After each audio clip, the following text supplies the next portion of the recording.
Jadi utang Ramadan dibayar sebelum pertengahan Sya'ban, maksimal waktunya.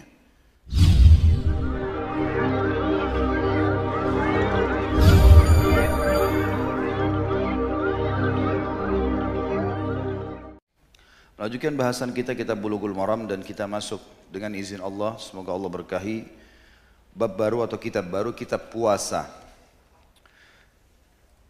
Dan hadis yang pertama dalam kitab puasa ini hadis nomor 526. Dari Abu Hurairah radhiyallahu anhu, beliau berkata, Rasulullah sallallahu alaihi wasallam bersabda, "La taqaddamu Ramadhana bi shaumi yaumin wala yaumain illa rajulun kana yasumu shauman falyasumhu." Hadis ini diriwayatkan Imam Bukhari nomor 35 dan 36, juga Imam Muslim nomor 762. Terjemahannya, janganlah kalian mendahului Ramadan dengan puasa sehari atau 2 hari sebelumnya, kecuali seseorang yang biasa berpuasa pada hari tersebut, maka silahkan ia berpuasa.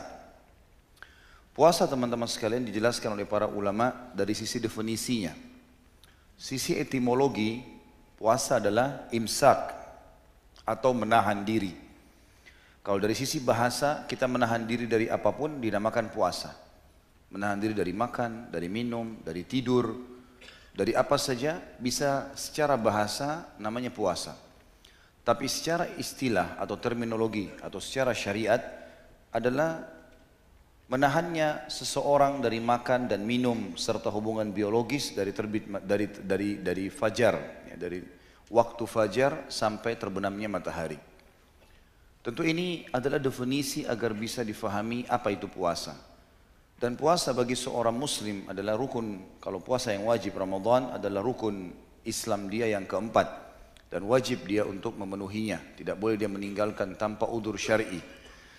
Dan siapapun yang punya udzur syar'i pun dibagi dua oleh para ulama. Ada udzur syar'i yang masih ditoleransi karena tidak mampu lagi mengerjakan, seperti orang yang pikun, sudah tua sekali atau terkena penyakit kronis yang tidak memungkinkan dia puasa, maka ini diganti dengan fidyah, memberi makan orang pada setiap harinya, ukurannya, takarannya sama dengan zakat fitrah, 2,5 kilo beras.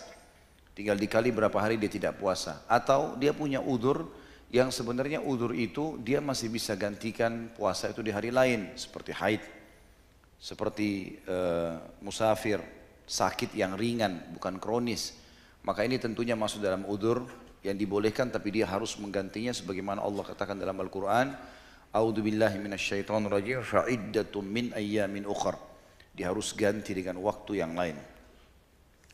Hadis kita yang pertama dalam bab puasa diangkat oleh Ibnu Hajar rahimahullah adalah hadis tentang larangan mendahului Ramadan dengan puasa sehari atau 2 hari. Biasanya dikenal dalam ilmu hadis dengan hari syak, hari yang diragukan.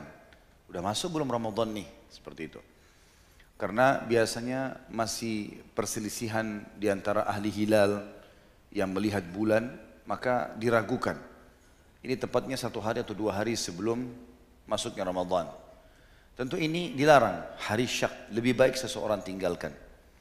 Dan penutupan hadis berbunyi, kecuali seseorang yang biasa berpuasa pada hari tersebut, maka silakan dia berpuasa. Maksudnya, ulama hadis bilang, kalau misal dipertimbangkan Ramadan masuk hari Rabu, dan kemungkinan besar seperti itu hari Rabu.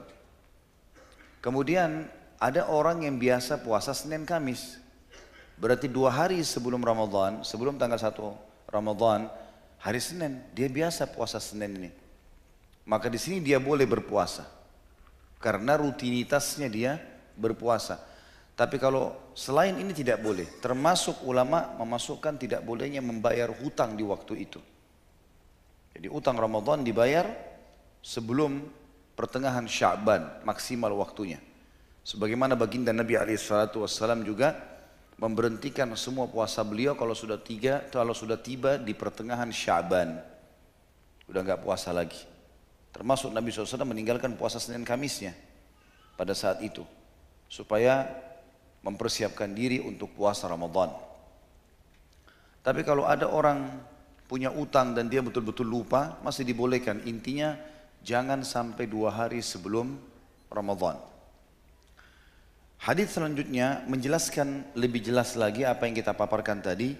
Hadis nomor 527 dari Ammar bin Yasir radhiyallahu anhuma, beliau berkata, "Man shama al-yawma alladhi yushakku fihi faqad asa Abul Qasim sallallahu alaihi wasallam."